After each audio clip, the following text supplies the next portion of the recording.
পেট্রার ভেতরে ঢুকবো। পিরামিডের পরেই এখানে আছে পেট্রা।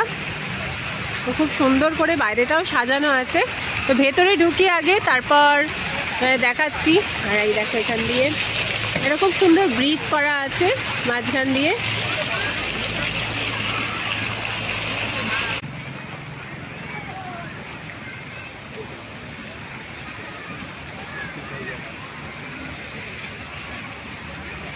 এটা কিন্তু একটা ক্যাফে, কিন্তু সেটাও ওই পেট্রার আদলেই করা আছে।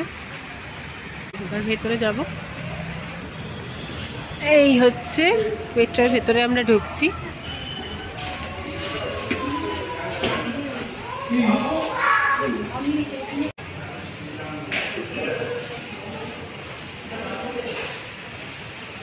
চলো এবার ওই দিকটা ঘুরে দেখি।